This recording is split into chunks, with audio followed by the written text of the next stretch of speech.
अस्सलाम वालेकुम व्यूअर्स, कैसे हैं आप सब। उम्मीद करती हूँ आप सब ठीक ठाक और खैरियत से होंगे। आज मैं आप लोगों के लिए नई रेसिपी लेके आई हूँ जिसका नाम है कंडेंस मिल्क। तो आइए स्टार्ट करते हैं अपनी रेसिपी। बनाना बहुत ही आसान है। इसमें हमने डाले हैं 3 कप दूध। अगर आपके पास दूध हालस है तो आप 2 कप भी डाल सकते हैं, लेकिन आजकल के दौर में हालस दूध कहीं से नहीं मिलता, तो इसीलिए आप इसमें 3 कप डालेंगे। तो जिसको हम बॉयल करेंगे तो फिर वो 2 कप जो असली है वो हमारे पास आ जाएगा। ठीक है, तो इस तरह आपने कितना लेना है, 3 कप दूध लेना है और फिर आपने उसको बॉयल करना है। जब आपका दूध थोड़ा सा बॉयल हो जाए तो उसमें 1/2 कप चीनी ऐड कर दें।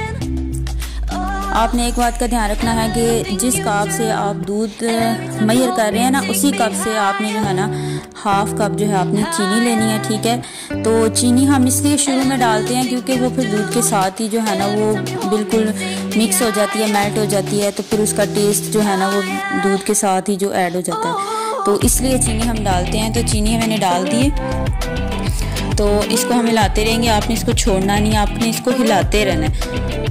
तो देखें जी, बबल्स आना शुरू हो गए हैं। चीनी और दूध दोनों ने पकना शुरू कर दिया। हमने इसको उस वक्त तक पकाना है जब तक कि ये हाफ ना रह जाए।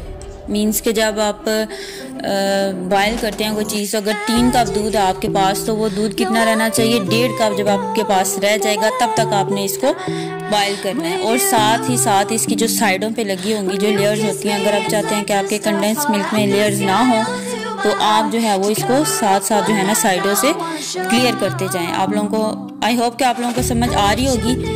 तो इस तरह की इसकी आ जाएगी शेप। देखें अभी मेरा दूध काफ़ी जो है वो डिज़ॉल्व हो चुका है, मतलब काफ़ी हद तक ये जो है ना ये आधा हो चुका है। ठीक है, और चीनी इसमें हो गई है, मेल्ट हो गई है। तो देखिए कितने प्यारे इसमें बबल बन रहे हैं, और इससे ये पता चल रहा है कि हमारा जो है वो कंडेंस मिल्क रेडी हो रहा है। और बहुत ही आसान है, ट्राई करें और मुझे बताइएगा कि आपको मतलब कैसा लगा। ठीक है, अब इस स्टेज पे आके हम इसमें डालेंगे 1 पिंच मतलब 1 चुटकी बेकिंग सोडा।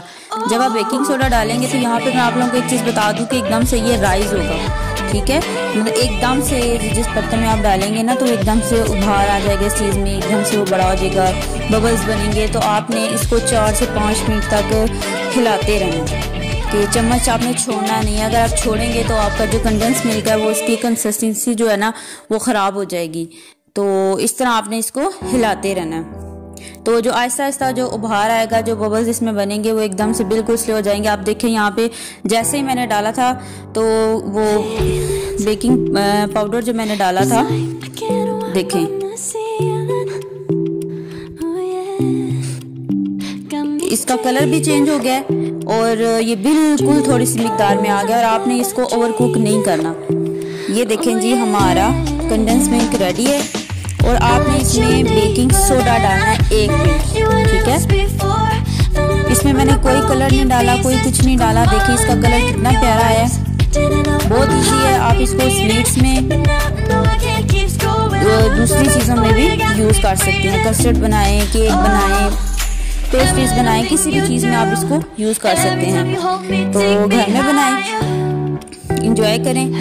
और अगर मेरी रेसिपी पसंद आए तो ज़रूर मुझे कमेंट बॉक्स में कमेंट्स करके ज़रूर बताइएगा कि आपको मेरी रेसिपी कैसी लगी है। तो मैं नेक्स्ट वीडियो में आपको इसका यूज़ भी बताऊंगी कि कैसे और किन चीज़ों में हम इसको यूज़ कर सकते हैं। ये देखें अभी ये गर्म है और जब ये ठंडा होगा तो ये इस तरह का हो जाएगा। थैंक यू सो मच मेरी वीडियो देखने का, और मुझे ज़्यादा से ज़्यादा लाइक, शेयर और सब्सक्राइब करना ना भूलें। जज़ाकल्लाह।